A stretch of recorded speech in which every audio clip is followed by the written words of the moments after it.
Hello, my name is Micène Fontaine. I'm Executive Director for Design Art Seminars. In early February, I was able to catch up with Fred Jackson to talk about the 2018 NAHB International Builders Show he attended in Orlando in January. For those not familiar with the show, I first asked Fred to tell us a little bit about it. Here is Fred. This particular show is focused on the builder section. It's a mixture of custom builders, track builders, um, backfill builders, apartments. It's really everything in the built environment, but focused on the builder aspect of it and the supplies that they need, which is pretty complete. It covers from roofing materials all the way down to the concrete materials. So uh, finishes and also technical and software that helps builders build either track homes, apartments, or multifamily, buildings. So it's a great show. It's been held for a number of years, probably 20 plus years, and it's a world famous show, and more Europe is actually attending because our building, of course, is more consistent now since the downturn, and so builders seem to be focused and actually working. Fantastic. Well, it sounds like it covers a very wide range of products and solutions for the design industry. So, was there one product at that last show that stood out for you? Yeah, there's a lot of products, and it's sort of a hodgepodge. But one that seemed to be actually a couple, solid surface, and we know of names like Formica and Wilson Art that have been around for a long time, and had lost some of their let's say momentum on the home side to other materials. But Formica and Wilson Art both seem to be rebooting themselves in the marketplace, and there was a lot of energy at both of those booths in the segment of solid surface. I find that because now with high definition printing, solid surface looks like real wood. It looks like real stone. It looks like quartz.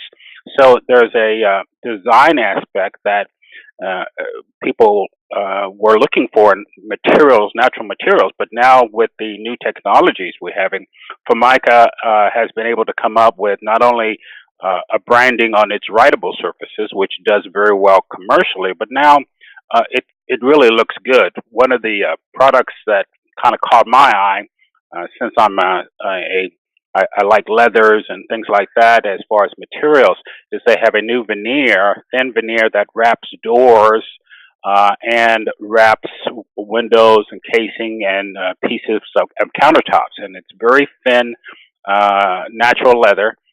It's designed to be for the builder and the custom home that wants natural materials, but they don't want to have solid surface. So they really kind of bridge the gap from they have solid surface, and now they have other materials. And talking to the people at the booth, they've got more products coming out in the next year. So next year it's going to be exciting to see Formica kick it up a notch or two. But once again, this is not your mother's solid surface. So materials, this particular booth had a lot of activity, a lot of excitement because solid surface looks good again. Good. Well, that's that's good to hear. Now, was there one product, because those shows tend to have, like you said, a hodgepodge of products? One unexpected item there that you came across during that show? Yeah, one of the unexpected products that seemed to surprise me there was there's a lot of movement toward woods and other materials in the industry. So I found a product made in Europe that had wood capabilities for both countertops, stairs, and tables. So we know wood's working for some areas, but countertops, this is the new frontier, and and it was manufactured with very clean lines, light tones, which lends itself to modern design as opposed to what we normally think of countertops and wood being. So it really was surprising how contemporary this design was. Wow, I can't wait to hear that. That does sound very exciting and definitely unexpected. Absolutely. Now, I know those shows are always very packed, and it's kind of hard to, remember one single thing. But was there any one thing you learned, or any particular insight that you gained, or valuable takeaway that you'd like to share with those of us who didn't get a chance to go there?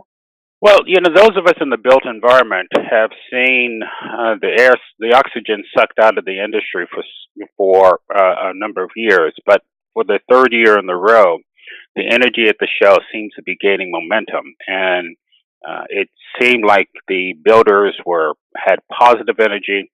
It didn't seem like it was one segment. It seemed across the board, across North America. There were builders from Canada and from South America also there, and there seemed to be a positive energy. And so that seems to be something that for all of us in the design and architectural side or consulting side seems to bode well for the future, because that was a positive energy, and it seemed like people were not just there for social. They were there actually buying products or trying to understand new products.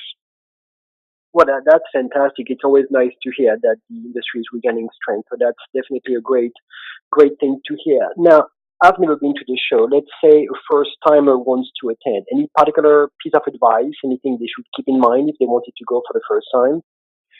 The size of the show is definitely a challenge, and I uh, tend to. I've learned in the past you can get overwhelmed and get off schedule. So I find that you need to first of all uh, target what you're looking for at the show and I try to start with focused thought process that I'm looking for something in a segment, and I follow that first. Then I come back and then kind of meander through and but you got to start with a plan. The first time, if you don't, you'll never make it through this show. This is such a huge show, and there are so many attendees that sometimes it can be overwhelming if you don't start by looking at the exhibitors and knowing which ones seem to be the ones that are interesting to you in the segment that you need to build on. And so that's how I go about it. Well, that's great advice. Get there with a plan. That's always a good thing to have. Yeah, because some of those shows can be very intimidating. So, great tip. Thank you for that. And finally, if someone wants to reach out to you about the work you do, or if they have any tile, stone related questions, what's the best way for them to connect with you or learn more about what you do? Well, our webpage is studiogroup.net is one way, or you can email us at info@estudiogroup.net, or our 800 number, which is 800-784-0231. Thank you so very much, Fred, for taking the time to tell us about the show. Greatly appreciate you taking the time and sharing your insights with us. So that is fantastic. Thank you so very much. Thank you.